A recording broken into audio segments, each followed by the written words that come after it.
Laundry. A chore. Something annoying that your mom makes you do. Boring, right? But in 1880, a law about laundries resulted in one of the most important civil rights cases ever. You think I'm exaggerating? Well, I might be a little bit. But still, Yickwo versus Hopkins was one of the earliest landmark civil rights cases and the first major civil rights case strengthening the 14th Amendment. Sounds pretty important, right? But before we get into the nitty gritty of the case, let's take a look at late 19th century California. In order to talk about Chinese immigration to California, we have to talk about the origins of the immigration, the gold rush. In 1848, gold was discovered in California, triggering the so-called gold rush. The discovery led to immigration from many places around the world like Germany, Mexico, Ireland, and of course, China. These immigrants came for gold, but many started working on the Transcontinental Railroad. When the railroad was finished, the Chinese had to find work in other industries. Common industries for Chinese were the boot, shoe, cigar, clothing, and laundry industries. In response to the success of these businesses, a lot of legislation was passed targeting Chinese workers. Li Yik, owner of the laundry Yickwo, was arrested for violating one of these laws. Li Yik, instead of admitting defeat, fought the sheriff that arrested him, Peter Hopkins, leading to the court case, Yickwo versus Hopkins. Yickwo versus Hopkins was a massive victory for not only civil rights, but immigrant people coming to the US. Besides this, though, Yickwo represented the massive clash between immigrants and native white residents in California.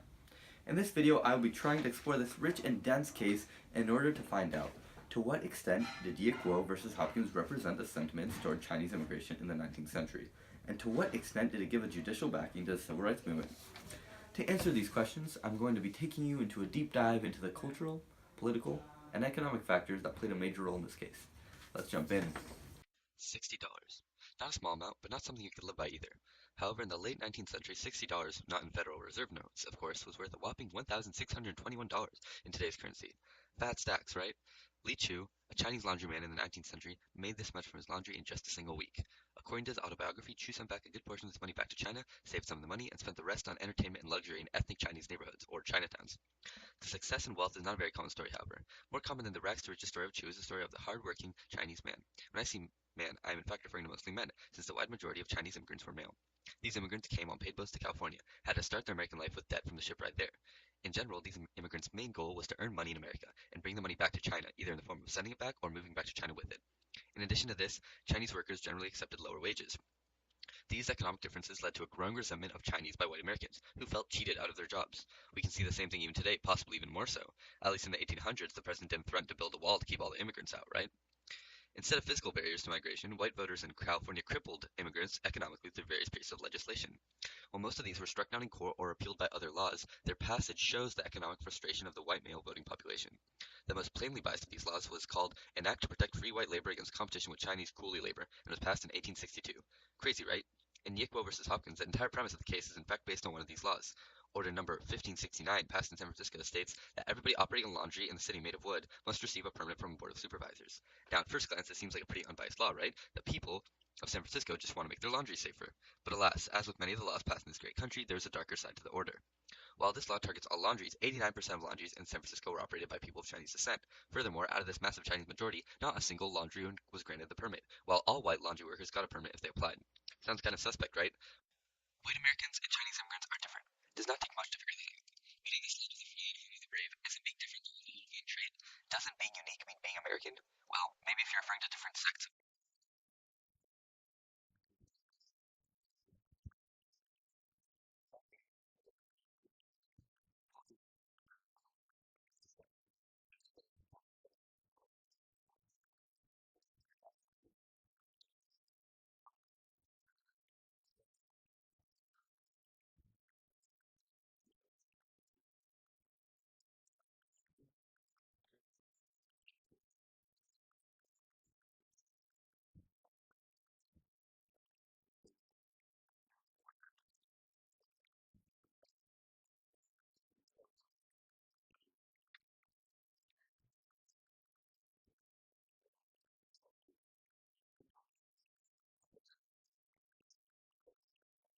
These economic and cultural tensions manifested themselves in a variety of unified movements against Chinese workers.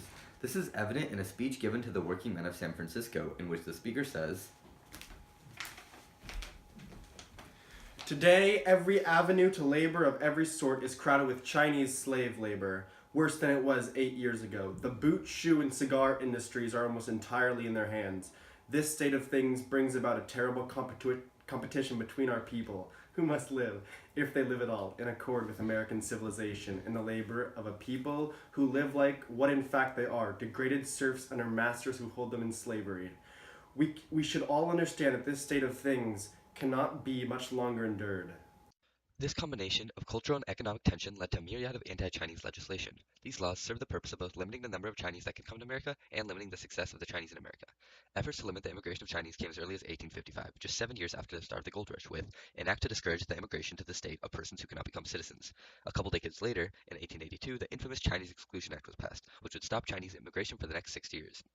While anti-immigration laws were being passed, legislation crippling the Chinese economically was being passed as well. The earliest of these laws was in 1850, just 2 years after the discovery of gold in California. Titled the Foreign Miners Tax, this gave a $20 monthly tax to, you guessed it, foreign miners. In the decades following, many laws were passed targeting Chinese in fishing, agriculture, and most relevant to the court case, laundries. To go back to the court case, Yik Li, the Chinese immigrant which opened up the Yikwo laundry, was imprisoned for continuing to run his laundry without getting approval from the San Francisco Board of Supervisors. Order number 1569, remember? Instead of just taking this fine like a loser, Yik sued the sheriff who arrested him. In this case, Yikwo versus Hopkins went all the way up to the Supreme Court. In the court, in a unanimous vote, the justices ruled in favor of Yik. But why? Wasn't the law written in an unbiased way, not specifically targeting the Chinese laundrymen? Well, according to Associate Justice Stanley Matthews, who gave the opinion of the court, a seemingly unbiased law can still be biased if used unjustly. Translated out of 1886 English, this ruling says that although a law can be written neutrally, if it is carried out with a prejudice towards a group of people, then it violates the Equal Protection Clause of the 14th Amendment. But what makes this case so important? Yikwo v. Hopkins is one of the most important court cases in American history, not just because of the ruling, but because of the premise as well. This court case was not some random fluke that went to the Supreme Court. This is a carefully thought out test case orchestrated by organized Chinese civil liberty groups. According to Main Guy, Asian American Studies and History professor at Columbia University, the Chinese were very savvy. They were organized and they knew the laws of the country they were living in. It may not have been the laws from their own country, but they knew they were living in a foreign country and they wanted to play by the rules. They knew what the law was. Mr. Lee, for 22 years, was duly licensed and had his laundry inspected every year. They know the rules and they want to play by the rules. This case was not a random case. It was a test case. The Chinese were organized. You know who else took a test case to the Supreme Court, resulting in a monumental decision for civil rights? The NAACP and Brown v. Board. The only difference is that Brown v. Board happened over 60 years after Yikwo. Besides the premise, the decision of Yikwo v. Hopkins was an incredible victory for American civil rights movements. First of all, the decision established that if a neutral law was applied in a malicious way, it still violated the 14th Amendment, equal protection under the laws, remember? To put this into context, can you think of any other cases of seemingly neutral laws being applied in an oppressive way? How about poll taxes? What about literacy tests? How about any Jim Crow laws? Seems pretty important now, huh? The decision in Yikwo v. Hopkins also expanded the 14th Amendment by strengthening the idea that the amendment applied to everybody, not just Americans. Lee Yik was not an American citizen. He was not born in America, and he could not vote. Nonetheless, the Supreme Court ruled in favor of him because the 14th Amendment says, "Nor shall any state deprive any person of life, liberty, or property without due process of law, nor deny to any person within its jurisdiction the equal protection of the laws." Notice that it says person, not citizen. This case proved that the government would protect people that are not citizens and would try to uphold their equal protection of the laws. I mean, is it really equal protection if it only applies to citizens? To sum it up, Yikwo v. Hopkins was one of the earliest landmark cases that used and expanded the 14th Amendment and the Equal Protection Clause. This case set the foundation for landmark equal protection cases that we know and love, like Brown v. Board. This case has also been used as a major precedent and cited over 150 times by the Supreme Court. In all senses of the word, Yikwo v. Hopkins was a landmark case and the first of its kind. To summarize, drop the beat. Yo, this song is dedicated to the two most important K's in my life, Kieran and Christy. My name is Lee Yik, just a Chinese immigrant. Came here on the boat, so now I gotta pay off all my debt. A hard-working man in the land of opportunity, but to me it looks more like the land of white ethnicity. Didn't let me work in their shops, so I had to start my own. Now they're mad that I mean, well, all they get is bones. Ever since they discovered gold in 1848, we've been working hard, and all they do is hate. The whites are just salty, cause we're better workers. We got hired for the railroads, now we're the higher earners. And when we finished connecting the two ends of your country, we went into cigars, shoes, clothing, and oh yeah, laundry. And that's where I come in, a humble man. To you I look like a dirty rat eating Chinaman, but what you don't realize is that I'm just like you. Didn't your ancestor come here in 1492 when you decided to stop us with the Exclusion Act? Can't believe 60 years later it's still intact. And for the Chinese that came here before, I can tell that you're just trying to show us the door. All these racist laws cause you think you're the highest. Could I get you some teeth with all those crumpets, your highness? But we aren't as stupid as you think. In fact, we can fight, because even though you're not democratic, your country was built right on the principles of liberty, having some peace. And using your principles, we can finally cease all the laws and cases that have kept us caged in ever since the invention of the cotton gin.